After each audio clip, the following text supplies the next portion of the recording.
One of the biggest unanswered questions in Monsters Incorporated has always been, why exactly was the abominable snowman banished from Monstropolis? The character appears so briefly that most viewers didn't think twice about it. We only meet him after Mike and Sully are accidentally thrown through a random door into a snowy, desolate place, where he happens to live, completely isolated. What made the whole situation even stranger is that he's the only monster out there, and despite his fearsome nickname, he turns out to be incredibly friendly, helpful, and warm-hearted. His exile feels out of place, and by the end of the film there's no follow-up. His fate is never mentioned again. As the Monsters Incorporated universe expanded, Monsters University took us back in time to explore how Mike and Sully first met, and how they eventually earned their spot at the famous scare company. Interestingly, the abominable snowman makes a brief return at the very end of that prequel. After being expelled from the university, Mike and Sully start working in the mailroom at Monsters Incorporated, and that's where we see the abominable snowman employed too. It's in that moment he casually drops a line about how tampering with the mail can get you banished. This led many fans to believe that was the reason for his exile. But that theory, while popular, turns out to be completely wrong. And here's the twist: the actual reason behind his banishment isn't just different, it's far more unfair and tragic than anyone expected. The real reason behind the abominable snowman's banishment is finally revealed in Monsters at Work,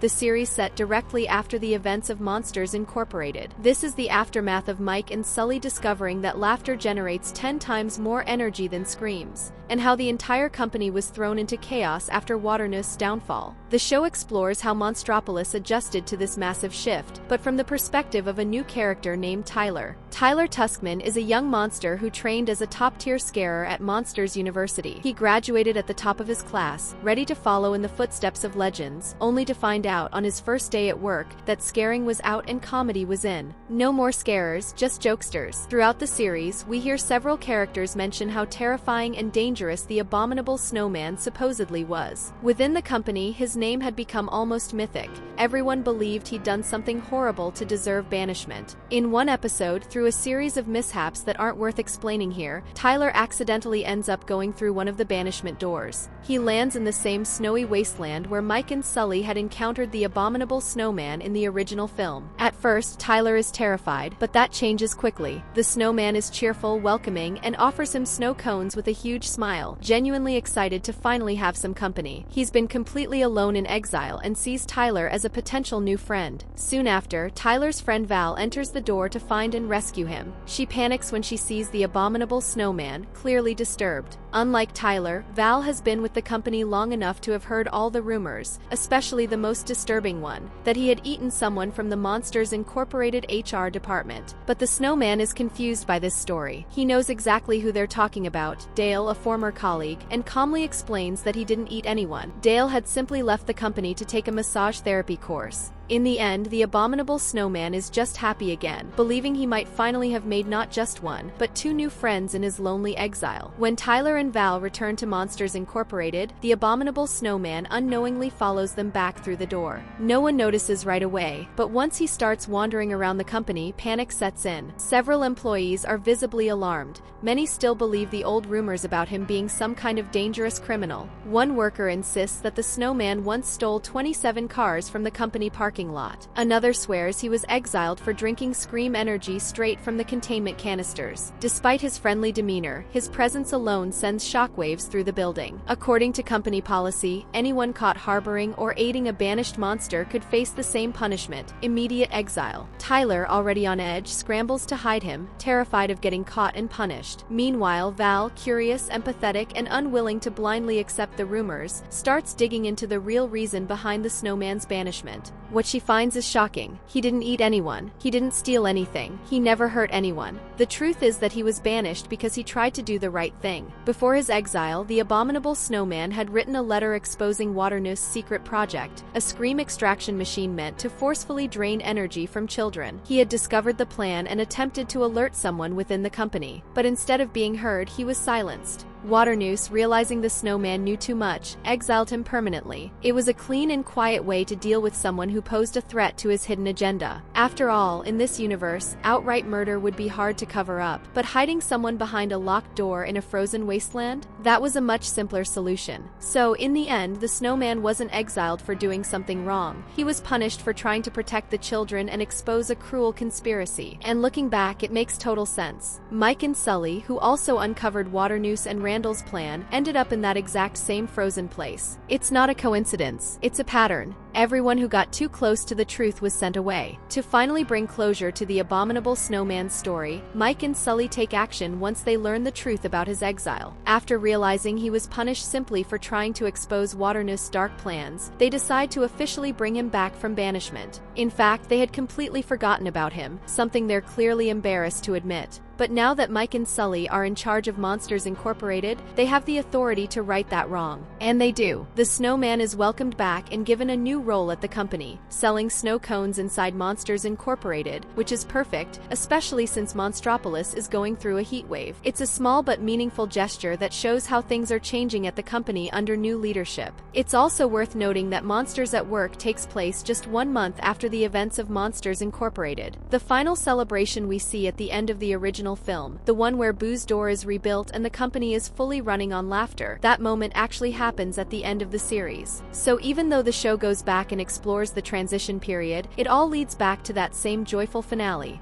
Only now we know the full picture, including how one misunderstood monster finally got the redemption he deserved. And that wraps up the real story behind the Abominable Snowman's exile, and his long overdue redemption at Monsters Incorporated. If you enjoyed this deep dive into the Monsters universe, make sure to hit that like button so more people can discover these hidden details. And if you don't want to miss out on more untold stories, fan theories, and character breakdowns, don't forget to subscribe and turn on notifications. Now, if you want to keep the Monsters vibe going, just click the video on your screen right now. It's a must-watch. See you there.